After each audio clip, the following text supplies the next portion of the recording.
안녕하세요. 국립부산과학관 강사 김효영입니다. 오늘은 저와 함께 바닷속 여행을 위한 스쿠버 다이빙에 대해서 알아보겠습니다. 여러분, 제 옆에 사진이 한 장 보이시죠? 이 사진이 무엇일까요? 네, 맞습니다.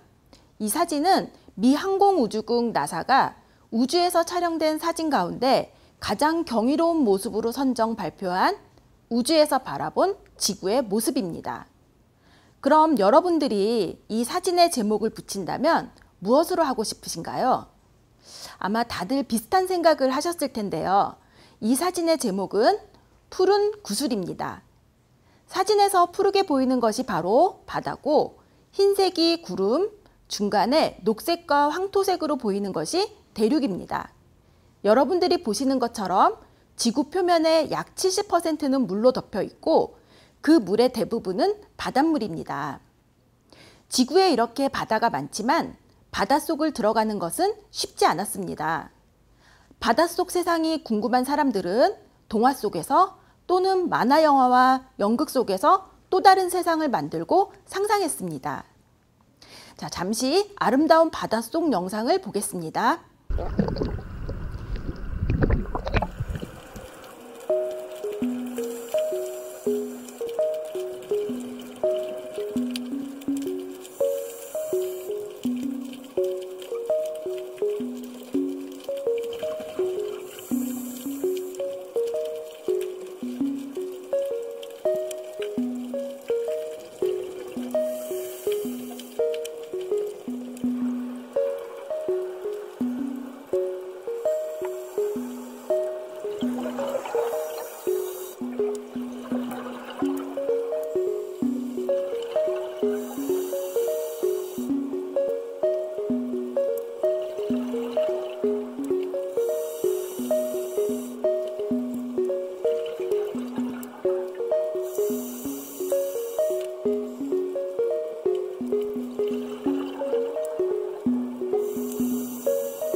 이 영상의 장소는 우리나라의 제주도에 있는 문섬이라는 곳입니다.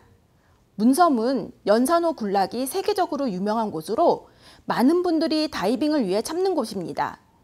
저도 첫 스쿠버 다이빙을 이곳에서 했는데요. 아직까지 기억이 생생합니다. 처음 물에 들어갔을 때 너무나 고요해서 제 숨소리와 숨을 뱉을 때 나온 공기방울이 위로 올라가는 소리가 굉장히 크게 들렸는데요. 그렇게 처음 해보는 경험에 엄청 흥분되는 순간이지만 한편으론 차분해지기도 했던 기억이 납니다. 영상에서 보신 것처럼 사람이 바닷속을 자유롭게 다니기 위해서는 많은 장비들이 필요합니다. 그러면 지금부터 육지에서 생활하는 사람이 바닷속을 자유롭게 다니기 위해서 필요한 장비들을 살펴보겠습니다. 첫 번째로 필요한 것은 잠수복입니다. 잠수복의 소재는 흔히 네오프렌이라고 부르는 합성 고무입니다. 왼쪽의 습식 잠수복은 잠수복 안으로 물이 들어오고 이 물이 체온에 의해 데워져서 보온을 도와줍니다. 그러나 물이 들어오지 않고 피부와 잠수복 사이에 공기가 있는 오른쪽의 건식 잠수복이 훨씬 더 보온이 잘 됩니다. 그럼 잠수복을 왜 입어야 할까요? 우리는 옷을 입는 이유와 비슷합니다. 첫 번째는 노출을 방지하기 위해서입니다. 두 번째는 멋진 옷을 입고 싶기 때문입니다. 세 번째는 부력이 있어 몸을 더 잘 뜨게 해줍니다. 잠수복은 두껍고 신축성이 있는 소재인데 특히 바위가 많은 바다에서는 다치지 않게 피부와 몸을 보호해줍니다. 마지막으로 제일 중요한 보온입니다. 물속에 있다 보면 열 손실이 빠르게 일어나는데요. 열 손실이 심해지면 저체온증, 근육 경직 등으로 위험해질 수 있기 때문에 보온에 신경 써야 합니다. 우리나라 주변 표층해수의 온도 분포인데요. 겨울철이 15도 안팎, 여름철이 25도 안팎임을 확인할 수 있습니다.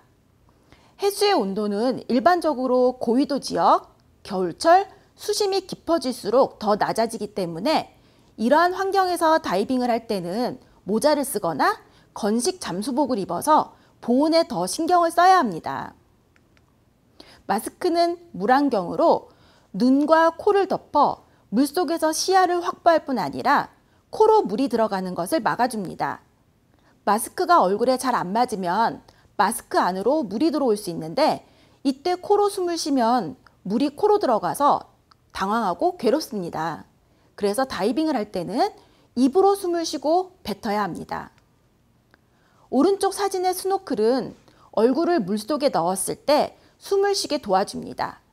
사진처럼 마스크 옆에 스노클을 장착하고 입에 물면 스노클의 윗부분이 물 밖에 나와 있어서 입으로 숨을 들이쉬면 물밖 공기가 입 안으로 들어가 숨을 쉴 수 있습니다.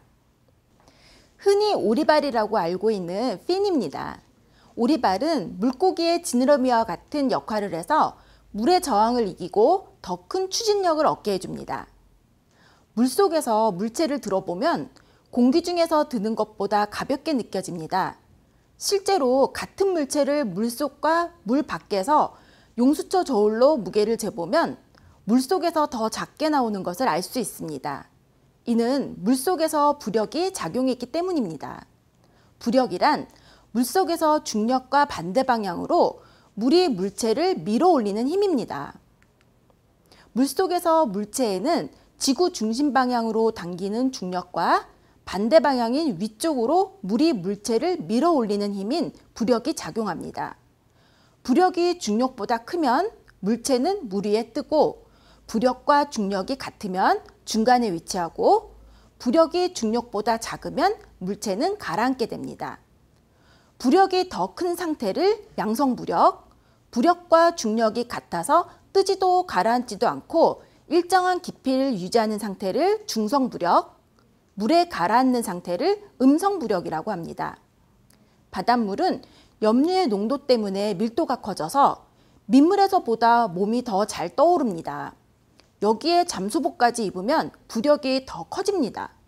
그래서 잠수를 하기 위해서는 나부로 만든 무거운 웨이트를 몸에 차서 부력을 낮춰줘야 합니다. 이 웨이트는 자신의 몸무게에 맞춰 채웁니다. 스킨 스쿠버 다이빙은 스킨 다이빙과 스쿠버 다이빙을 합친 말인데요.